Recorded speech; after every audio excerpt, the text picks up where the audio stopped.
No, sí. Bé, bona tarda a tothom. Good afternoon. Since hazelnuts are a very Catalan sort of crop, we will be speaking Catalan, but there's no problem if there are any questions in Spanish or English for that matter. First of all, I'd like to say I'm really excited to take part in this session. First of all, because I've known two of the speakers for some time. I remember quite a few years ago, Fernando García del Pino was going after Capnodis, nematodes for Capnodis on cherry trees, and then we've met time and time again in different contexts. And the same goes for Victor Sarto. I've seen Victor Sarto do amazing things with Lepidoptera, the biology of the processionary moth properly, the processionary caterpillar properly done, and then Passandicia was of the order of a doctoral dissertation. I don't know what he's tackling right now, but I'm sure it's a big challenge as usual. I didn't know the other two speakers that well because they're not exactly my age contemporaries, but I'm sure they'll have very interesting contributions, so I'm excited to meet them. My other point is that I really like hazelnuts. I like hazel because hazel pests were among the first pests I had to tackle in my professional life. I was sent to Tarragona and was put in charge of imports and exports of nuts. And straight away we started doing some field work too. My first campaign was precisely for a nut weevil campaign in La Selva. I mean, there was a lot of interest. There was a competition which was won by a team of Ramon Vidal, Sivat, and the rest. And that was the very first campaign. I barely knew what a hazel tree was, and let alone a pest, and but I got into it. So that's why hazel is a topic that's close to my heart. Another point, which I'm sure will come up today, is the fact that hazel is a paradigmatic instance of poor use of pesticides, which has led to more pests and an increasing severity of pest problems. We started with endosulfan, and I mean, all the fish and some of the birds in Camp de Tarragona died. Then there was Monotrichrotophagus, which killed everything, birds included. And fortunately, back then, there was Jordi Peix, who was a director who had some future outlook, and who banned the use of products that were toxic to the flora and fauna of Camp de Tarragona at the time. So now we've gone back to doing things properly. We're very pleased to see that, with integrated pest management and so forth. A lot of the pests that came up then have been contained simply because we've stopped killing their natural enemies. Now, we have some people here who know a lot about this subject, and there's some people, there's someone here as well who knows all about it, who's like the great eminence in this matter. Anyway, well, if I may, I'm going to step down here because I'm somebody who likes to walk around, and this platform is on the high side and very small, so I'll feel more comfortable if I'm strolling around here. I'd like to thank everyone. I'd like to thank Jose Maria Vivas for inviting me along. It's true that we've been working together a long time. I just finished my studies 20 years ago when I started working with him in plant health. One of the first things I came across was nematodes. We were working on nematodes at the time, and since then we've made a lot of headway, but I always have very good, very happy memories of that time. Well, I'm going to be talking about Curculio nucum, the nut weevil, which I'm sure you know is a pest affecting hazel. And the question I'm asking, well, I was going to do that in Spanish. It says changing language from Catalan. If you don't mind, I'll carry on in Spanish. It might make it easier for some. I see you are following the translation. Okay, so I was saying, Curculio nucum, nut weevil, is the key pest. It's often considered that hazelnut production is not very important in Spain. Well, it's not in most of Spain, but it certainly is here. We've got 96% of national production here, 15,000 tons a year.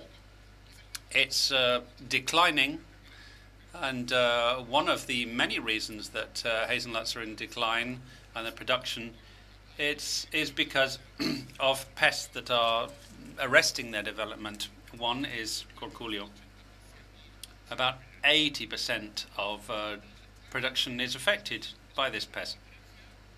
So the first thing I want to say is, well, what do we know about the biology of this pest? So when we're talking about integrated pest management, we need to know exactly how this creature works. So we need to know about the different agents, the different strategies that we can use for control. So the first thing to do is to read up about it. A very important treatise is back in 1921 here in Catalonia, a very important document from Jaume Nonell, and various teams were involved. The Tarragona Health grouping, led by Mr. Barrios, has been working on this since the 80s, and indeed from the 1970s. A number of publications from Italy, Poland, Turkey, of course, because they're the biggest producer of hazelnuts. So with all of this background, what I've tried to do is show what the state of the art is vis-a-vis this pest. You can see that the adult tends to appear at the end of March, the start of April in the field. We use frappage techniques, shaking the branches to bring these down, and emergency traps. Of course, the adult has to feed, and what it does is it looks for different fruits, and these very powerful jaws it uses. It can really feed, and it can damage other different fruits. Now, the interesting thing is that when it emerges, it's still not sexually mature, so it cannot reproduce immediately. If you dissect a female at the end of March, you will see these gonads are not yet developed, and they can spend 2 whole months until they are sufficiently mature to be able to be fertilized. Here we see fertilization. But why do we have to wait 2 months until they become sexually mature? We've no idea, because Corculio elephas, for example, and other related species are sexually mature as soon as they emerge. So we've got the coupling and then the laying of the eggs. They can produce between 18 and 40, lay 18 to 40 eggs. They're a very, very deep incision for the oviposition.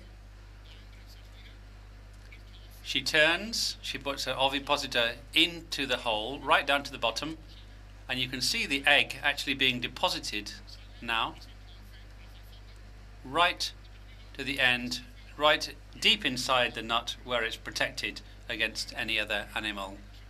She then retracts the ovipositor, turns, and with these very powerful jaws, she bites around the hole to stop any other organism getting in and harming the egg.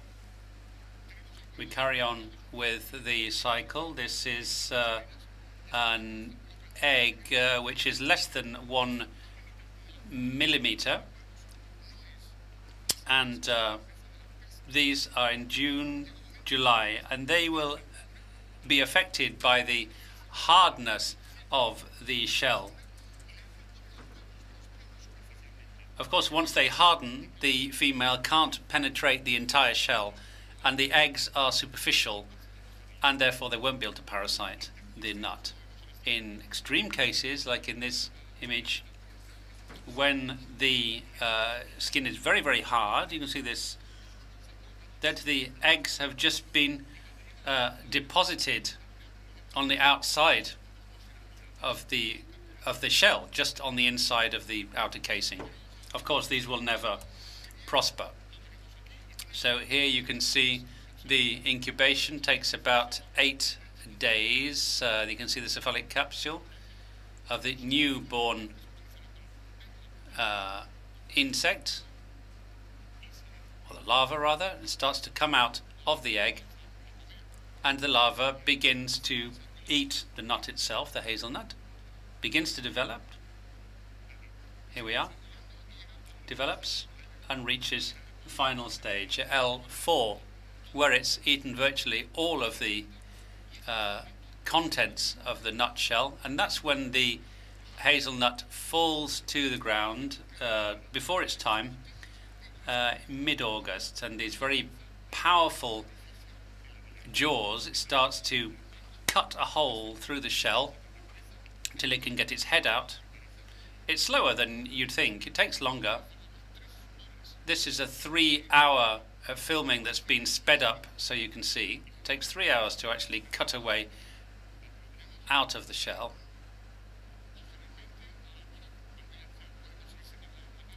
The larva managed to get its head out and is sort of pumping to try and squeeze its way through the hole, and eventually, after a lot of pushing and squeezing, it manages to break out of the nut, falls onto the ground.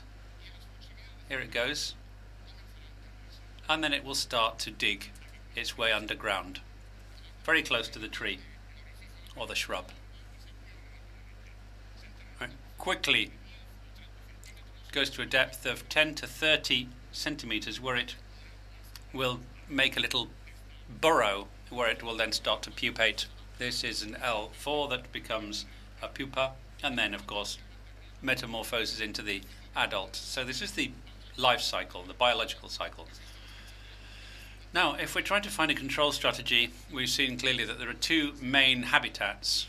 One is the aerial habitat, where of course the adults and the larvae that are inside the actual hazelnuts, and inside the soil where the larvae and the larvae and the pupae will develop. So we need to look at these two habitats and be familiar with them to be able to treat them. So we've only got these two individuals. We can treat the leaves, but of course we can't treat inside the actual nut. That's not our target. Treatment of adults is the only strategy we have. Unfortunately, it's the only thing we can use. And it's based on chemical treatments with products, these various types we have, dicarb, or pyrifos, and so on. But this is an area that we're not at all familiar with. We know about the aerial part. We don't know about the part when they're under the soil stages, if you like. So what's happening under the soil? We just use PVC tubes to look underground and to do a time sequence to see how they're developing, how deep they are, to have a clearer idea of what's actually happening underground. And that's allowed us to see that the hibernating form of Curculio nucum is the larva, it's not the pupa.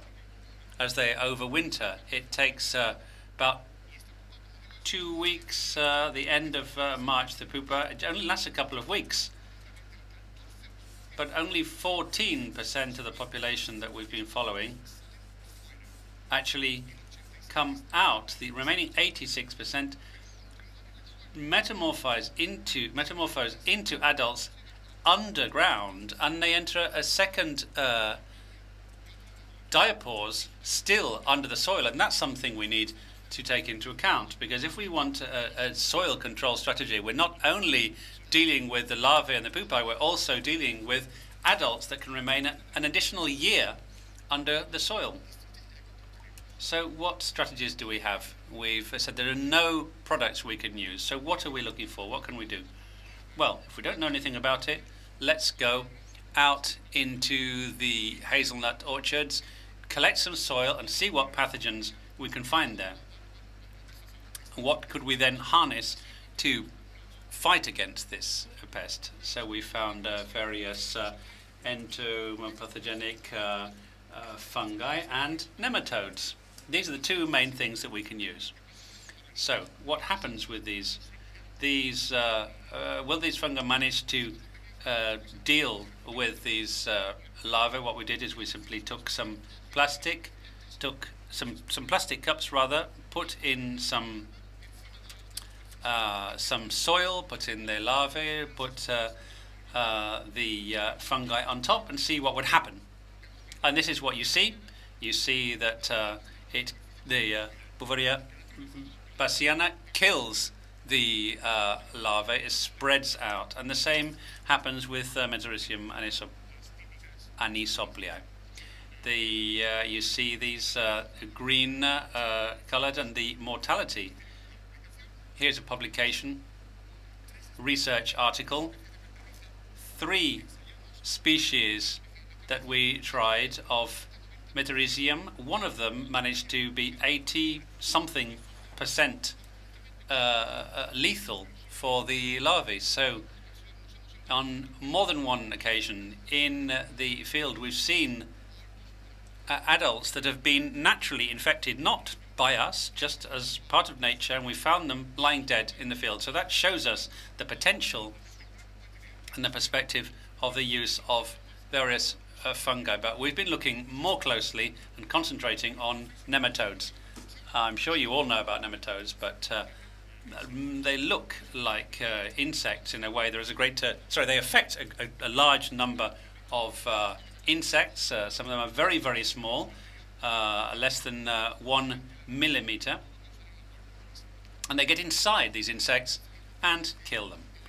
So the thing is, the nematodes actively seek out the insects. They get to them, and this is a very important characteristic. Once they find them, they have to get inside. It goes through their natural openings, through their mouth, through their anus, or through their spiracles. And here you can see the nematode here, and it's going in through the breathing holes. And the other one is coming in there through the jaws, going into the mouth, and of course going down into the digestive tract, which then releases the bacteria and kills the insect through septicemia within 24 to 48 hours, then has the necessary nutrients for the nematode to be able to feed inside. It's actually biting in the interior of the insect, which has been which is degenerating as a result of the bacteria. When it's consumed all of the nutrients, it leaves they all abandon the insect that's now dried out, and they find another host. But the question is, would these nematodes be able to kill the larvae of Cuculio? So we carried out a similar experiment to the one we did with the fungi. You'll see exactly what we did. Instead of firstly putting the nematodes in, firstly we put the Cuculio larvae in. We'd wait until they burrowed down to the bottom, and then we just left the nematodes on the top of the soil and waited for them to burrow their way down and find the host, to find the victim, if you like. And they've gone right down, and they're going to try and get inside the larvae. So we've got larvae like this. They seem to be okay, but this is what happens to them very soon. Hundreds of thousands of nematodes all wriggling out of the dead host to find another host, another larva, another insect to attack. So we have the various strains, and we discarded some of these. Some work very well, some not so well. We've seen that Carbocapsa was not quite so virulent as Filtia. Filtia seems to be the best. We wanted to do a field treatment, so we had a very, very simple setup with PVC tubes. As before, we introduced the larvae and had one treatment in the summer, one in the spring. One in the summer for the surface, and then see if it would go down and parasite the larvae. The others, we wanted to see them going down in the spring to attack larvae and the adults. The results you can see here.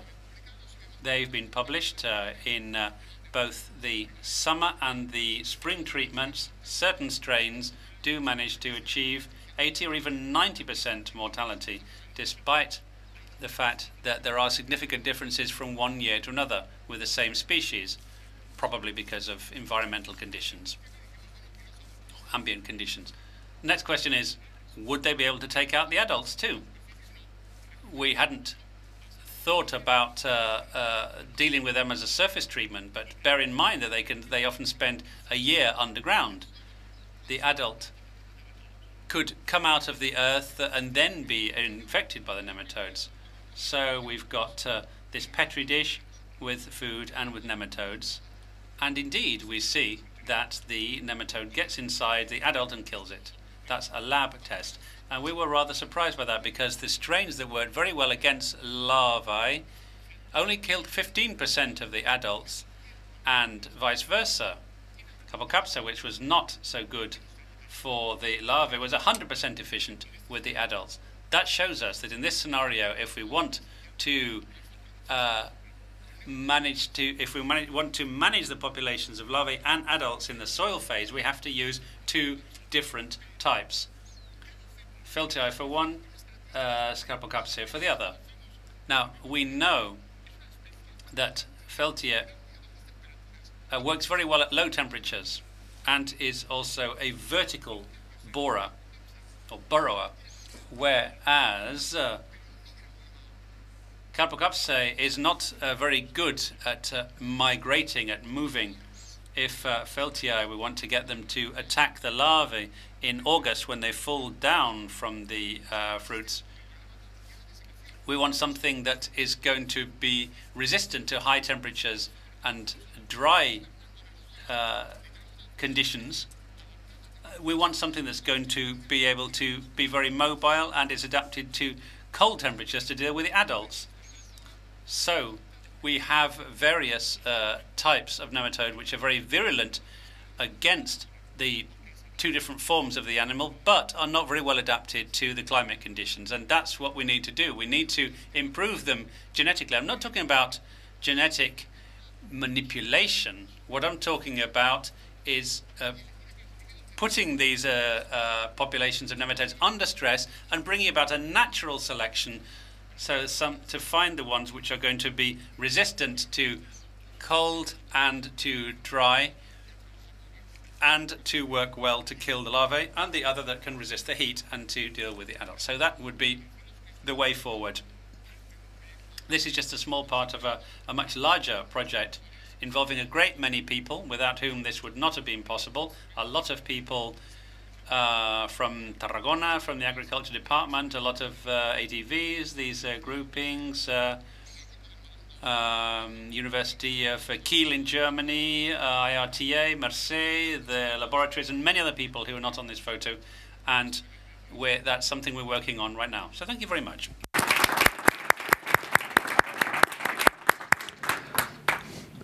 Molt bé, continuo jo, Víctor Sarto. The next speaker will be Víctor Sarto, who will be talking to us about the leopard moth.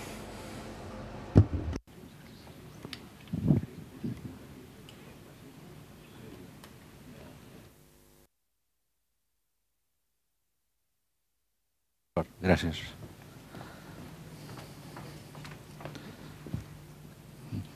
Bona tarda a tothom. Jo us parlaré de l'Arthocera. Good evening. I'll be telling you about the leopard moth. The text of my presentation, as you will see, is in English. I was expecting to speak English, but the fact is, since we're all Catalans, I will be giving my presentation in Catalan. I'll be telling you about the leopard moth. It's a member of the Lepidoptera, specifically coccids, a member of the coccyid family. It's fairly large. The wingspan of the female is 5 to 6 centimeters. It's a bit smaller in the case of males. There are quite a few common names to it. The leopard moth or wood leopard moth in English, that refers to these lovely spots on its wings. In French, coquette, zézère du poirier. In Spanish, we have taladro amarillo de los troncos, taladro de los frutales. In Catalan, zeuzera, barrina de la fusta. And in Basque, we have zulacari. Here we can see the significant sexual dimorphism. There's a lot more ramification in the case of the males, the male antennae, as opposed to the female. This is because this moth communicates using pheromones, like most nocturnal Lepidoptera, although not all of them, capsids don't. The ovipositor responds to pheromones, but not always. Sometimes the ovipositor is elsewhere, but this is quite typical. Looking at the present global distribution of Zeuzera pyrrhina, it was originally a Palearctic species, but it was introduced in the 1880s to the United States, the northeastern United States. And it was actually and it was found in Canada, although there were anecdotal accounts that were not uncertain. Its confirmed identification came in 2001. It's also found occasionally in Latin America, including Chile. Sometimes in plants, sometimes in solid wood used for crates. Although it hasn't established there, it is a quarantine pest there. One point about this pest is that it is highly prolificous. This information was taken from CABI 2010. This dotted line means that the species mentioned are not included in CABI. For instance, hazelnuts are not included. And here we have Rhamnus which is definitely, Rhamnus aliternus, the Mediterranean buckthorn, which is definitely affected. I've seen it in my own garden. So there are lots of species that are involved. In Spain, the species most hit by it are pear, apple, olive, and in the case of Catalonia, in the area of Tarragona, hazelnut. This photograph shows the leopard moth caterpillar boring through a twig of Rhamnus aliternus. This is this beautiful, typical buckthorn wood. Some information about the biology of this Lepidopteran.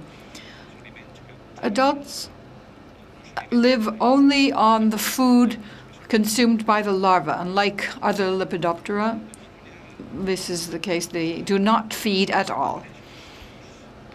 In Catalonia, the adults are on the wing from mid-May to mid-September, peaking in June or maybe early July.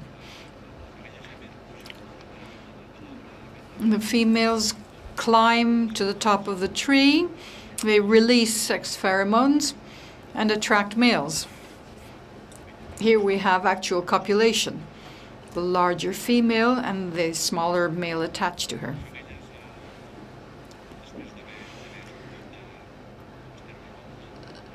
Shortly after hatching, the females copulate thanks to their pheromone emissions. A female can lay 400 to 800 eggs. That varies according to the studies in the literature. Some people even mention 1,000. They're usually deposited in clusters on trees, either in cracks or in crevices. And the egg is about 1 millimeter in size, and it's not hard, unlike the eggs of other Lepidoptera. After 7 to 23 days, the embryo stage is over. Here you can see the cephalic capsule about to come out. A black cap. And as soon as they hatch, they form a silken cocoon, and they usually stay there for a day, and then in the evening they disperse, and then they bore into the tree they're going to infest.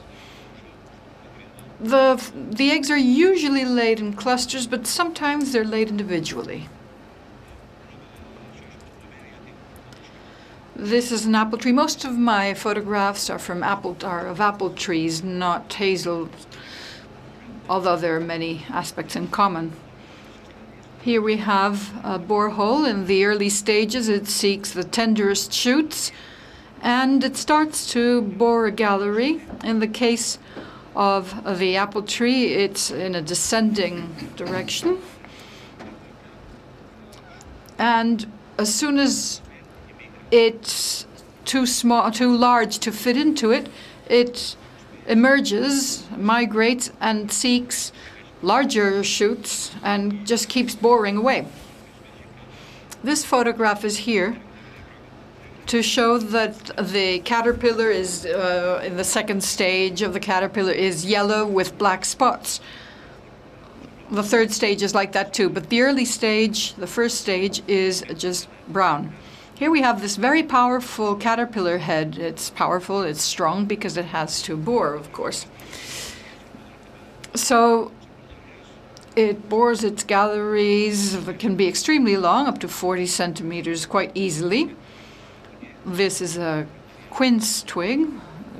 I had this quince tree in my own garden, and I noticed the branches breaking off. This is a frequent occurrence with the leopard moth because it's hollowed out, of course. So as soon as there's a little bit of wind, especially if there's some fruit on the tree, branches easily break off. And that is a tip-off that the leopard moth may be at work.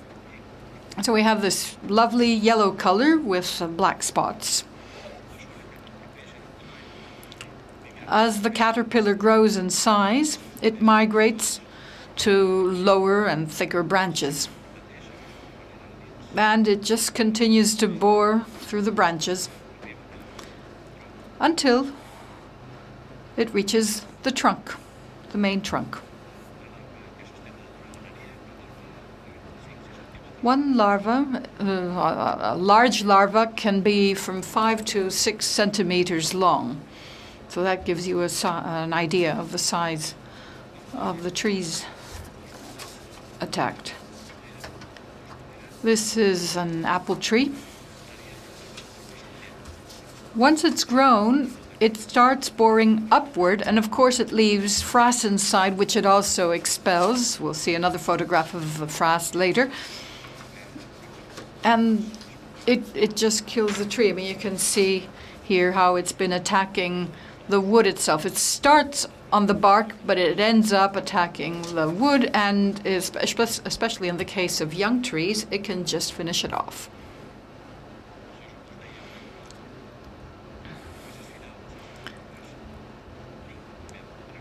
Here we see a trunk. You can see it too on large branches. You can see the emergence holes, and you can see the frass and sawdust. This is in winter. You can see this reddish color, which is in stark contrast with the color of the tree trunk in winter. And some sap can flow out of these holes too. Finally, at the end of this cycle, the larva pupates close to the bark. Here you can see the pupal skeleton. It just remains. I mean, you can often count them. This is after the moth has flown. So these are living pupae from a female. This one's a female. You can see that in order to help itself emerge from the pupal chamber. There's a kind of unicorn horn that helps it push upward. This is something others do as well. Nothing particular about this. It's easy to identify the sex. This is interesting. This is the pupa from behind. This is the cremaster, which appears in both sexes. This kind of V shape tells us it's a female. We don't have the V shape in the case of the male. Instead of that, there are these true protrusions. So that's how you can tell the two sexes apart. And these spines here help the pupa emerge from the pupal chamber when it needs to emerge from the tree. In the context of a European project to study the effectiveness of mating disruption on olive trees in Greece and apple trees and pear trees in Spain and Italy, as well as olive trees in Tarragona, but although that wasn't done by my group, but by Joan Isart, who's dead now. So in the context of this project, since we wanted to obtain a lot of pheromones, we learned to rear it on a diet similar to that for Carpocapsa. That worked pretty well, but it turned out to be very time-consuming because the food you collect for it ends up developing fungi, and so you have to collect new food, and it was extremely time-consuming to rear these pupae. You can see these pupae are done. So then we reared the pupae and we sent them over to the Dutch, who were the ones leading the project. The full life cycle in Catalonia usually takes 1 year. There's some controversy there. In northern France, the full life cycle can take 1 year, but as you go farther south, it's 2 years in northern France, but the farther south you go, it tends to be 1 year. Now, this is the phenology of the leopard moth, as described in Palau Sator and Palau de Girona, and Pals in Girona, sorry. And here you can see the dates. We're talking about late June in the same year. Now the larvae so these are adults. These are captured males specifically. So these males will try to mate, and the females they mate with will lay eggs. And the larvae hatched from those eggs are the ones that might go through a second year. This is something that we've identified in the case of capsnids, which belong to the same superfamily. So about 15% of larvae born in September. So in other words, the larvae born in September usually have a 2-year life cycle. They overwinter for 2 years. We haven't managed to identify this in fine detail in the case of the leopard moth, but all borers tend to have similar life patterns. Usually they are diurnal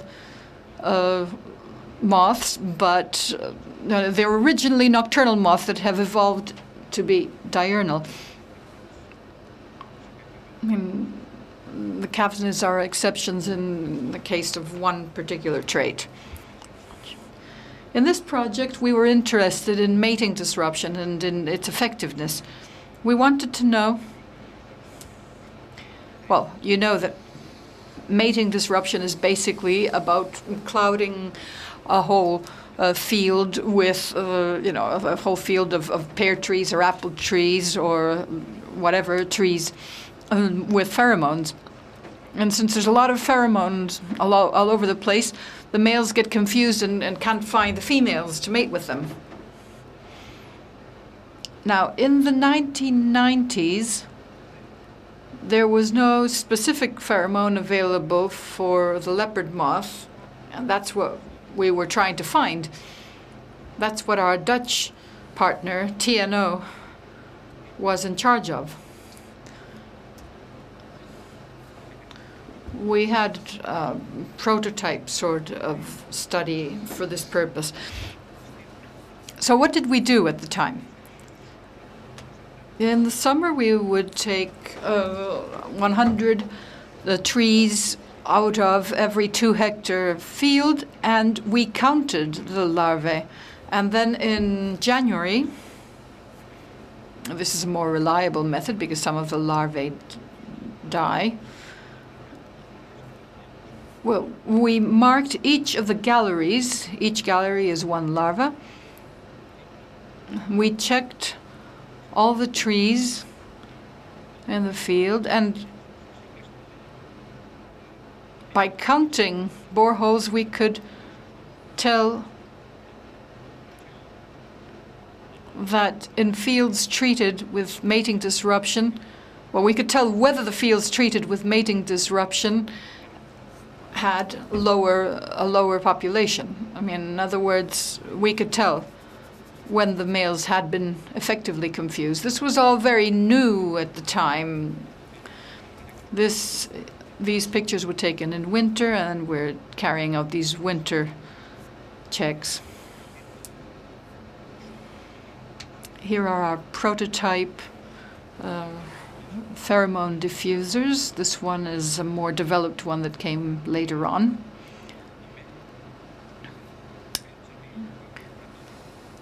So we see the older dispensers and the newer dispensers, and we also used monitoring traps, comparing treated and untreated plots to see whether we would catch leopard moths. These traps had to be placed at a very high level. Well, these traps are meant for males. If we didn't get a lot of males, we could tell whether mating disruption was actually working.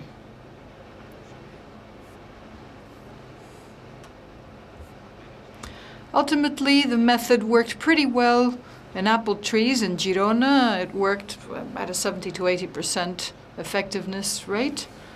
So now Hinetsu and Sedek sell mating disruption products which are quite effective. I'm coming to the end of my presentation. Here we can see the significance of the leopard moth in apple, pear, and hazelnut in Spain. It's based on the Spanish survey on surfaces and yields for 2014. Here we can see mating disruption use in apples, and then apple and pear in Lleida. And then for hazelnut, well, most of the hectares, there are much fewer hectares, but most of the hectares are in Catalonia. We can see the surface area for each. A colleague has told me that in recent years, mating disruption has been used significantly. Here we can see the figures for Girona, in case of apples. In the Lleida area, these data include apples and pear. We don't have figures for 2013 and 2014 for some reason. And finally, in the case of hazelnut, my colleagues from Tarragona tell me that mating disruption is not necessary right now because right now it's not such a big issue, in contrast to the issue that the leopard moth constituted in hazelnut in the 1970s. So these figures tell you what the stage of mating disruption is right now in these areas, and that's all for me from now. Thank you very much. Bé, a continuació, Anna i And now Anai Mami is going to be telling us from the Plant Health Service what they're doing to fight against various pests of the hazelnut.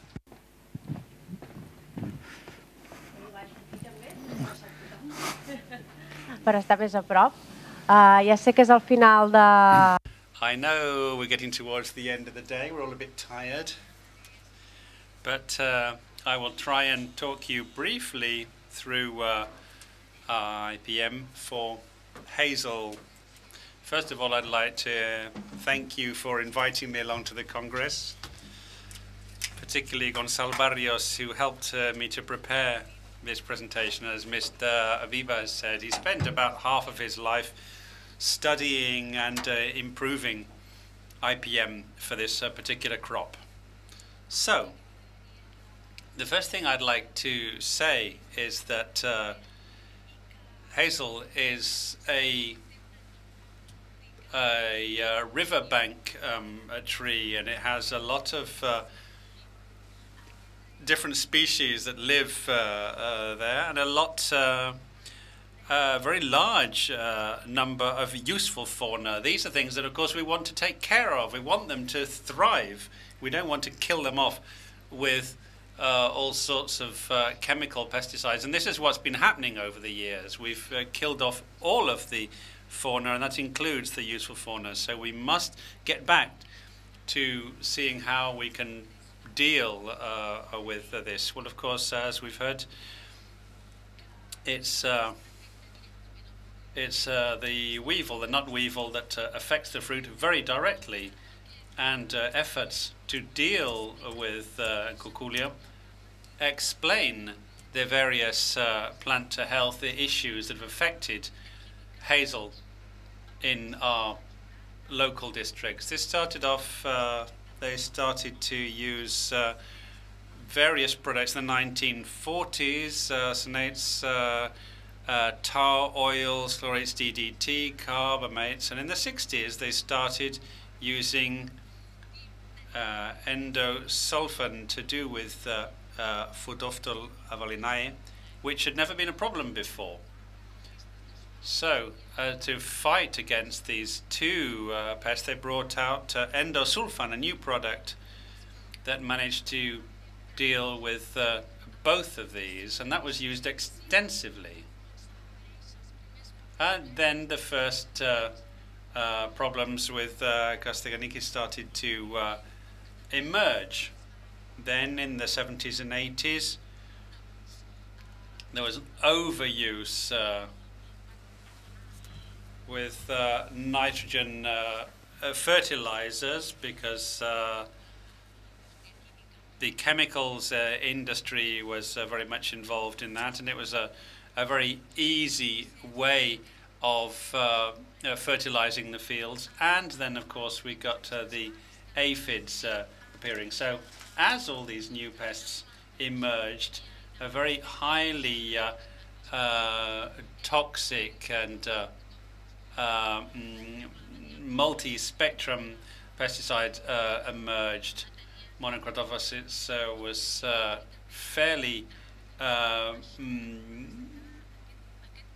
rigorously effective against all of these pests that we've mentioned, including aphids. So it seemed to be a kind of magic bullet.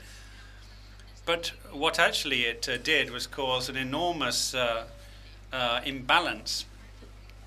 And around the Francolí River, it's where we started seeing Propina and Archicholosteana and Archipsa rosana that affect these shrubs. And then a new problem in the mountainous areas, Eulicanium coripi.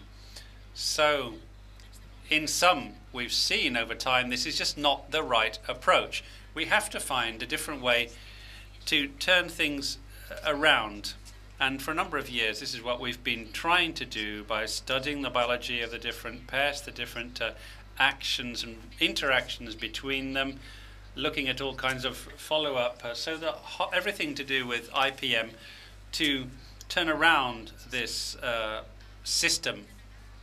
So generally speaking, here we've got a scheme of the general pests that can affect the crop, a number of diseases as well, and at the bottom here we've got the various diseases and pests that can affect us in a more local way in the specific orchards. So both the follow-up and the risk periods of these pests are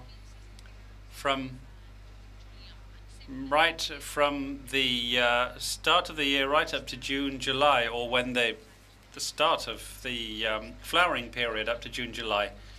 So the control is focused around the spring months. Very rapidly, let's just have a little overview of IPM for the most important pests and diseases. Let's start with the nut weevil. As Fernando has already said, currently efforts to combat cannot be really successful with useful fauna, but it's just not enough. As things stand, chemical control against adults to stop them actually making these holes in the fruit, firstly to feed and then to lay eggs. So we monitor the populations in different farms or different orchards using frappage, actually shaking them down from the branches. It's not a very easy thing to do, but it's the only way we know, and then capturing the females to see how many eggs they have and how many they're laying, and that at least can give us an idea so we can send out an alert, a plant health alert, just before the laying starts. And then when the hazelnuts are hard enough, of course we don't need to protect them because it's too late. The damage is done. The tolerance threshold is 4 individuals per 100 tax, and that's when we know we have to start getting involved. From 2005 to 2006, that's when we started this project, particularly for hazelnut production, to try and find an alternative to the kind of controls with these entomopathogenic nematodes that Fernando mentioned. We're all very much involved in that. So then we've got the Phytopthis evalanae, which is a kind of mite which affects the buds, and it has an interval of a budding interval between 3 and 6, and this is where we need to get involved. To know whether an area is affected or an orchard is affected, we look in January, February and March and count the number of buds that are affected. In the case of Phytopthis evalanae, it's very important to look at these particular mites because they really affect us. Now, as far as aphids are concerned, we've got Mesocalyus corylli, that's a green fly, and Corlobium evalanae, which really affects the tender parts and the peduncles of the fruit. Basically, it's a green fly that gives us the most problems. It's very important when dealing with aphids to have a rational control of fertilizers, particularly nitrogen-based fertilizers, because rational use and increasing the useful fauna by encouraging plant cover, that shouldn't cause major problems. The same thing happens with these various mites. Tritonecus carpina, that's the yellow spider. Tritonecus horridus, that's the red spider. The difference is that the yellow spider defoliates the shrub, and if that happens, we really need to get involved, whereas the red spider debilitates the plant, but it doesn't dry or defoliate. So to have an integrated approach to these, we need to encourage the populations of phytosaid mites, That's Typhlosornis filatus, Andersoni, and Californicus. There, we also need to have late treatments in the crop, particularly getting involved in June and the start of July. That's when these phytoseed mites populations go down, and the population of the Tetranicus increase, the spider mites. As Victor said, Zeuzera pyrina, that's been a major problem because of the way in which it was dealt with in the 70s and 80s. Certain orchards, but I've heard they were 100% of the trees had active galleries, and over the years there were aerial treatments, airborne treatments of Zeuzera pyrina on about 5,000 hectares in the Tarragona district, and the idea to have IPM of this Lepidoptera from 1992, or sorry, from 2002, there were various mating disruption techniques or tests applied, and here we can see that a certain percent of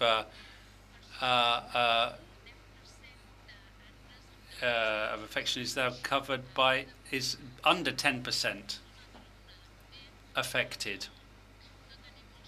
So we don't have a great many problems with that, even though some orchards are very much affected, and mating disruption could be an answer, perhaps because it's not such a it's not so financially viable right now. People are not really applying this technique. Now let's look at the various tests we've carried out as far as mating disruption is concerned. We would recommend mating disruption in areas over 2,000 hectares because we carried out tests with 1.5 hectares, and the estate was quite long, but we didn't really get any results, whereas the other areas, the orchards of more than 2 hectares, we got some very good results. Look at the case of this one, 32% of attack over 3 years of mating disruption the first year, dropped down to 1.48%. 1.48% only of trees with active galleries. On larger areas, we saw that after 2 or 3 years of mating disruption of a density of 300 diffusers per hectare, we could drop down to 200, and they continued to be effective. But with the high incidences of the pest, if we stopped using the mating disruption, the population levels would shoot up again. As far as IPM is concerned for the Zeuzera, for the moth, it's very important to keep the useful fauna, Parus major and Parus caeruleus on board there, because they help to fight against the eggs and the larvae and the adults. As Victor said, we also use monitoring of the adult moths, and then we assess the time when the eggs are hatching out, looking at the temperature, the average or the mean daily temperature, to deal with the newly emerged larvae. And as far as mating disruption is concerned, these diffusers have to be hung up on the trees at the start of May. Then we look to see how many active galleries there are on these shrubs. We're also getting problems with Archips rosanna, Archips shalostiana. So it's very important to preserve the useful fauna. We've got a Trichogramma cacosiae, which is a parasitoid of eggs, and Allothrombium, and particularly insect-eating birds, which will eat eggs, larvae, and adults. Because in this pest, they are eggs for 8 or 9 months. So the monitoring has to be done over the number of these plates of eggs that are on the side of the bark. When we've got 9 or 10%, in fact the threshold is 10% of viable eggs, and we can fight against this reasonably well with 2 treatments, especially with the newly hatched larvae. Another problem in mountain areas is Eulocanium corylli, the scale. We've at the moment we don't have any authorized product to deal with scale on vegetation. That should be in June and July when the nymphs hatch. As far as diseases are concerned, we've got 3 main diseases. On the one hand, Cytospora coryllicola, which is a wood fungus. You can see that there, a sort of rubbery, it exudes little balls of rubbery substance. And so we have to look at IPM to take all the cultural measures we can. For example, maintaining plantations in a good state of vegetation, because it tends to go into damaged areas. Disinfect tools, and farmers are not in the habit of doing that. And then to cut underneath or the actual canker and burn those. Then we've got Cryptosporiopsis, which affects the buds and makes them dry up and fall down. And they are subject to chemical control in the first 2 weeks of July, when the new buds emerge. As far as plant protection products are concerned, we used to use one product. We're no longer allowed to use that. It's gone from the register of authorized plant protection products. We can't use any right now, so we have to look to see how we can sort that. And then in the last 2 or 3 years, we've had an increase in Xanthomonas arboricola. That's a bacteriosis, corylina that is. And like all bacterioses, it's very important in terms of IPM to have integrated management, cultural measures, burn the affected leaves, all of the affected plants. If we plant new stock, make sure that the young plants come from a healthy orchard or nursery, and to make sure there is no movement. And then we have to have preventive treatment with copper compounds, and protecting the time of budding and when the leaves fall. In conclusion, as far as integrated management is concerned for this crop, there are very few plant health problems, but because it's a lesser product in terms of production, there are not so many, or not enough, let's say, active materials in the register. We don't have any products there as far as mating disruption is concerned. The diffusers are listed under other means. We'll have to see what's going to happen next year. It's very important to continue developing alternative methods of dealing with the nut weevil, and to really have a better understanding of the biology. That's what we're doing now in this project. Try to avoid new imbalances, because we know we're dealing with a very fragile system, an ecosystem. When something gets out of kilter, everything else goes wrong. And we have to see how to deal with various quarantine pests that may emerge and, very importantly, to foster the use of these alert stations, farming alert stations of the plant defense groupings, because this is a difficult sector as far as reaching out to the producers is concerned. And I think I'll leave it there. Thank you very much for listening. If you have any questions, I'll be happy to answer them. Bé, finalment, Roger Palau ens parlarà del... Finally, Roger Palau will be speaking from the perspective of a technical advisor in a plant protection association, as well as a producer himself. Well, I was asked to speak as a producer, really, and let's just say I'm a producer with some technical expertise, as it were. So I'll start by telling you about training. Training is essential. You can't get anywhere without training. The Spanish ministry declares hazelnut as a crop with low usage of plant protection products, although the fact is that 35 to 40 years ago there was indiscriminate use, as mentioned here. We've heard about the aerial spraying for the leopard moth. It was a very dramatic intervention caused by poor use of plant protection products.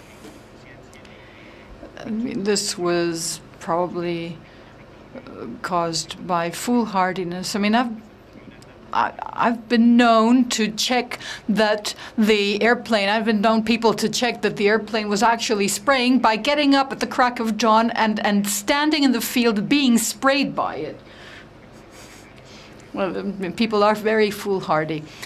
So now, on average, we might be talking about 1 or 2 treatments a year. That's on average. Some people might have 3 or 4 applications. Some people are down to 0. But starting in the year 2000, there was a significant rise in the creation of plant protection associations. There were others earlier on, but there was suddenly an explosion in the creation of ADVs, as they're called by the Catalan acronym. So now we have a good advice system implemented. These plant protection associations, or ADVs, were set up in a way that some people thought was too media-oriented. They were set up because of environmental requirements. If we didn't have these environmental requirements, we would not today have this advisory system that is so helpful now. And now, this might sound very lovely and everything's hunky-dory, but of course, there are pests. We still have pests. We don't have them every year, but they do come up, due to, based on climate and cultural practices. You can have pests coming in, and then you have to take action. So what do you shoot with? Sometimes we really don't have much to deal with. This is a lesser crop, and there is a shortage of variety of plant protection products. For instance, spider mites. I remember huge situations with defoliation. Nowadays, we've got nothing to put out this fire with. I mean, this is the kind of thing that really happens. We also know that pesticide manufacturers don't see hazelnut as a huge potential market.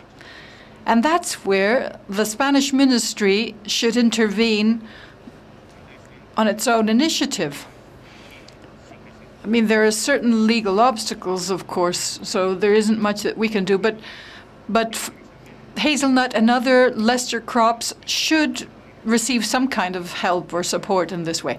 There was a meeting hosted by the ministry recently. It was only a consultation.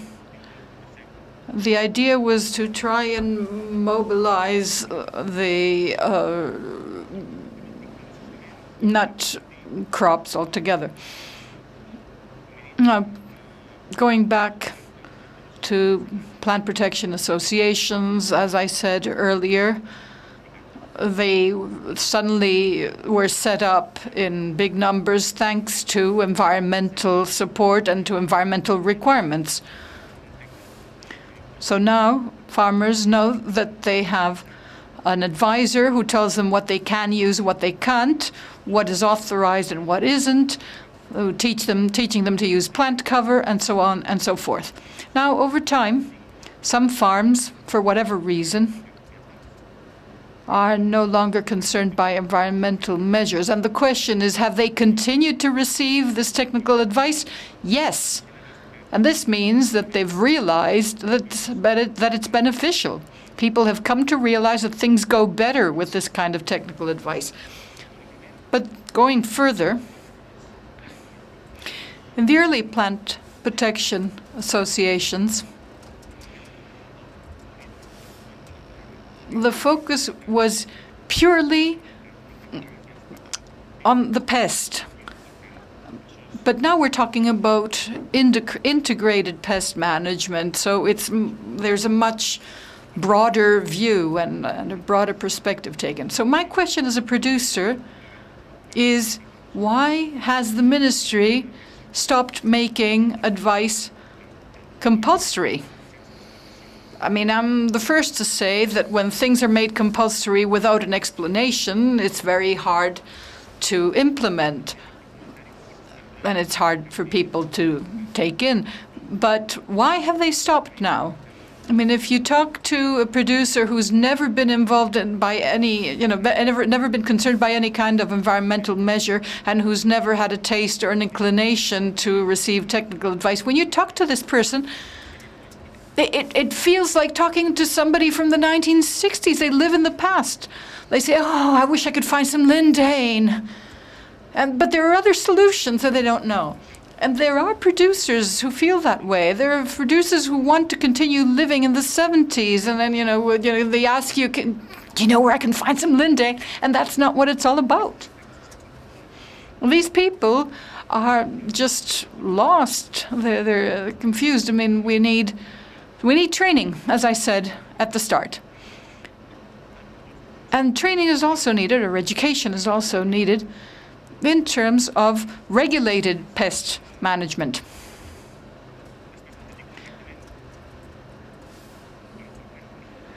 Many of us, having applied a given treatment, start by blaming the technical advisor, i.e., that would be me, wearing my other hat. So then I say, well, you treated too soon, you treated too late, you didn't treat it properly. And if that's not the excuse, then you blame the products. Well, these products are no longer what they used to be. All you're getting really is water in a bottle.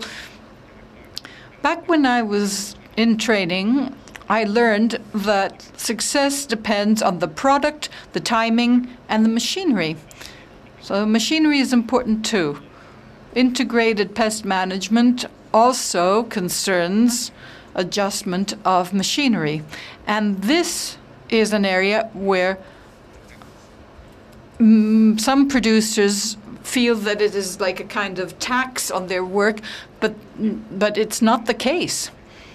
I speak in the case of the hazel, where the morphology and the types of pests change very much throughout the cycle.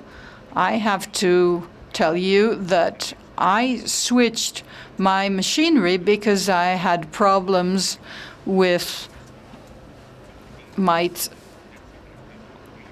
inside the tree, and I wasn't able, and my equipment couldn't reach the inside of the tree, but it turned out that I was just not adjusting it properly, as it turned out. So on all these points, our general assessment is that it's good for IPM to be implemented for hazel. And in terms of the difficulties, well, our complaint is that when we do need pesticides, we don't have quite enough available. As to everything else, we are in favor.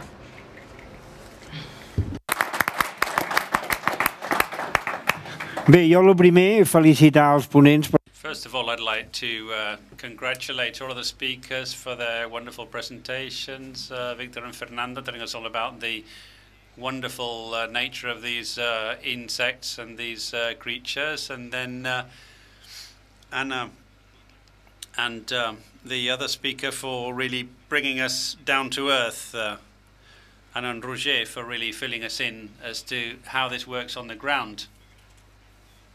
We're asking Magrama, the ministry, for solutions. Let's hope we can have someone from the ministry here tomorrow to hear what you have to say. I think we ought to make the most of our illustrious speakers to ask any questions you might have. The floor is yours. With a microphone, please.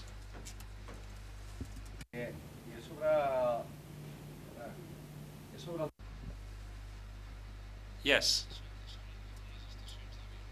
I'd like to talk about the alert stations. Jordi Mateo knows quite about this. I know Gonçalves used this with vines, with olives, and with hazelnut. This is working well and has worked very well in the past. Something where it's not mandatory to have advice or consulting, but I think these alert stations have gradually been sort of marginalized. I don't know whether you have that impression yourself. Do you still think they're still as important as they were? Well, I think they're very important indeed. In Lleida we had a seminar to celebrate the 50th anniversary of the first alert station set up by the administration. In Lleida, Gonzalo Morales has started really to get all that up and running. And there was a movement throughout Spain. The people who were interested in pests. I'm not going to mention any names, otherwise I'm bound to leave somebody out. But I think they're still very important, especially now when they have a whole series of tools that we didn't have before in terms of monitoring the pests and disseminating the results. I don't know specifically about the alerts for the hazel, but I think they're very important. Comments off microphone. Històrica i que de fet el tema de l'obligatorietat de la gestió de plagues en sentit a el que hem treballat els últims What we've been working on over the last 20, 30 years with different new techniques of follow-up and monitoring and so on, but suddenly we're told from Brussels, well, everybody has to do that now. But I never imagined it would be mandatory to do a series of things that a whole group of people have been doing for years. Two things need to happen. First of all, alert stations which are working on local crops need to work together as a team, not everybody doing their own thing. In Tarragona, we've always been, if you like, obsessed about working together with the technical advisors and planning everything together. I think that's what we need to do. And then there are going to be freelance technical advisors, but the worst thing that could happen would, of course, be for contradictory alerts to be sent out, because first of all, it would be sowing confusion. Secondly, because one of them would be wrong. So we've got to enhance these plant defense groupings and really bolster this team spirit. That's what we need. You mentioned European Union policy. There are certain things you said that they've said there's certain dangerous products that you can't use, or because it's not considered financially viable. That's the sort of negative side of things that we've seen. But I think this directive on sustainability, that's saying that all farmers have to be trained, they have to have a license to show that they can handle these products. That's something we need to do. Even though we did set up the first station for farm machinery here in Catalonia, and with Jordi I saw that this was someone who had a vision of things to come. And we started talking about integrated management when nobody else was talking about it. These things take time, but eventually we do manage to achieve our goals. Any further questions? Gonçal also said herbicides have been abused, have been overused. What do you think about herbicides that have caused problems? Anna? Well, I'd like to say that the fact that when they used, sprayed everything, 100% of trees with herbicides, when we're talking about these autochthonous nematodes, which are really at the heart of this project, you want to use the autochthonous nematodes. We could hardly find any, and we thought maybe there was a problem linked to the use of herbicides. And Fernando was saying I would like Fernando to explain their conclusions. Yeah, we were looking at entomopathogenic nematodes throughout Spain. We're looking at things in Galicia as well, and we saw very clearly that nematodes emerged in fields with non-standard treatments, either because they were organic production or they were abandoned. There were many nematodes. So we realized that intensive use of herbicides was affecting their population. So we carried out a study to see the level of toxicity of these herbicides concerning these entomopathogenic nematodes that we were trying to identify. We saw they weren't very toxic, but there were synergetic effects of phosphates and NPFA, I think it was. I think I've changed a few letters around, but you know what I'm talking about. NCPA is what I mean. Were producing a sort of synergy of toxicity with a crop that we try to keep free of plant coverage. You're not providing a very good habitat for your helpful fauna, and that includes the nematodes. We're making it harder for them to survive, and therefore we can't find these nematodes in the wild. Yes, and at the same time, in the mountainous regions, we've got problems with the nut weevil, and we're not getting plant cover in those areas. So it's a bit of an unknown, and I think we need to have a much better understanding of how this works, and perhaps the problem of the nut weevil. Well, we have to do this.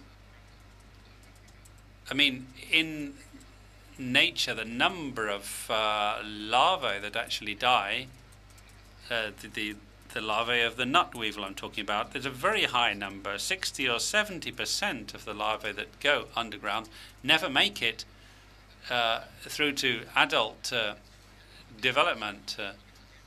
So 60 or 70% of them are dying off. We'd like to take that from 60 to 80, 90. Well, I don't think it'll ever be 100%, but this is already happening in nature to a large extent. So we want to use that, and then we want to really look at fungi and nematodes.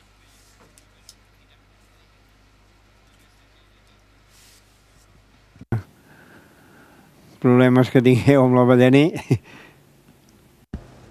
So since we have all these people, this is a good opportunity to ask them questions. Hi ha diversos motius. Un perquè coneixem més els nematodes, però no és el motiu principal.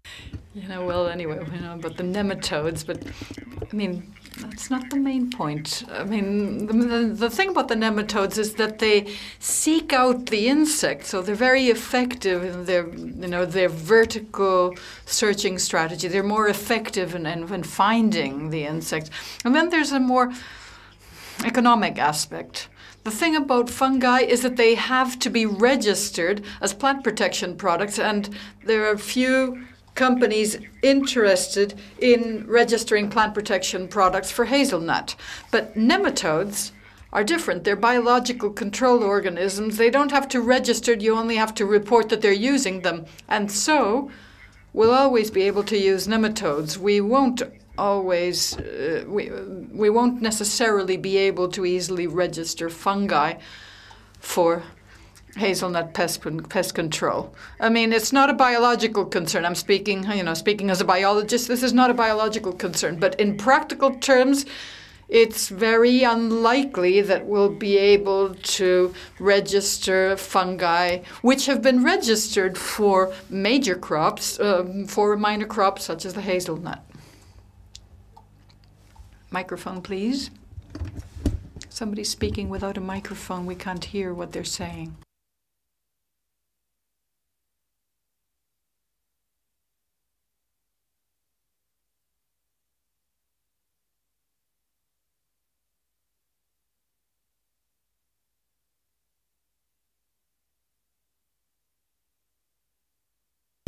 We can't hear the speaker very well. Well, right now we can't hear them at all, but they seem to be asking about native strains of these natural enemies.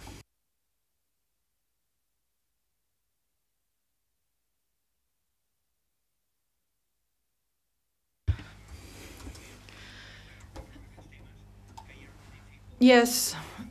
Well, people who are concerned with these issues tell me that it's even hard to register products for biological control. I mean, it's all very well to ask for testing and so on and so forth, but this is all very costly, and with a lesser crop, some solution has to be found. Otherwise, nothing can be done, and of course, this is a crop with a future.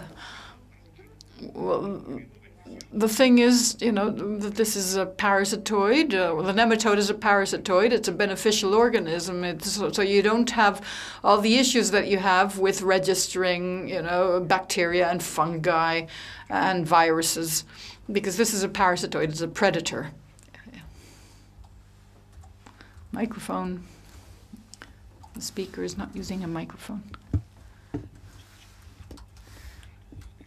The thing would be to use it like an ordinary product. For instance, trichoderma, the olive for Rhododendron. You just put it in the ground, and then the next year you can't just put it in the ground and the next year see whether it worked or not. I mean, it's a living being, and its optimal effectiveness is in certain conditions. We don't know how effective it is and when it's effective, even with the native strains. Trichoderma trilizepsin has been used in Israel, but what they have found there is not necessarily applicable here, where our climate and lands and soil is very different. The universities really need to tackle this sort of thing. So we need new control methods, and we have all of these ideas with parasitoids and so on and so forth, which could be extremely helpful for organic farming and integrated pest management. But we have to convince people to research on this matter. Well, that was the subliminal intention, as it were, of my presentation. The thing about the preference for adults or larvae, I'm sure you've all heard about nematodes because you can buy them in any kind of agricultural cooperative. But don't just assume that it doesn't matter whether it's called Feltiera carpocapsa. Each species has different requirements, including environmental requirements and others.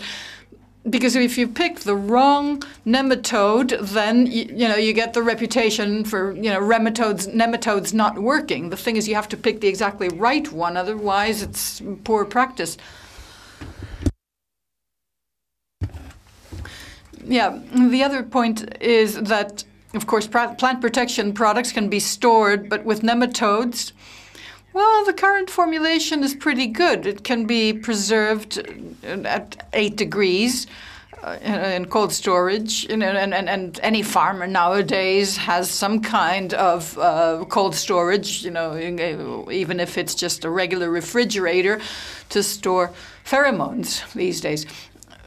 Perhaps the major producer globally is a German producer. It has a biofermenter of 75,000 liter reactor for nematodes. They fill it up to 60,000 liters. But anyway, 60,000 liters worth of nematode food, and that makes it more affordable. So everything's all set up so that using nematodes is as easy as using myrids and predators and others, perhaps even easier, because nematodes in this format are easier to handle and easier to produce and cheaper. And so have you tested this on hazelnut? Well, not yet. I mean, our purpose is not to come up with a commercial product, but a product that provides solutions, ideally solutions for the producers themselves. We don't rule out coming up with solutions that do not require buying and selling of products. It could be a tailored self-production of nematodes. I mean, any perspective is valid. But of course, if somebody's interested in a particular commercial product, well, that's a possibility too. You have experience, right, in coming up with homemade solutions? Microphone, please.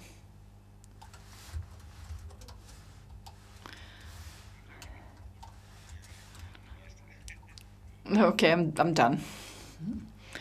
No, microphone. We really need the microphone to be able to interpret. Come up here, and we'll let you take a chair.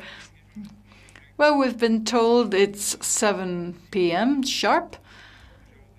This is a very well-rounded session. Everybody has had a chance to present, and every kind of topic has come up. I'd like to congratulate the speakers. We are clearly up to date on everything, and I'd like to thank Gonçalo, too, for supporting all this work for so many years, and not only in the case of hazelnut. Okay, great.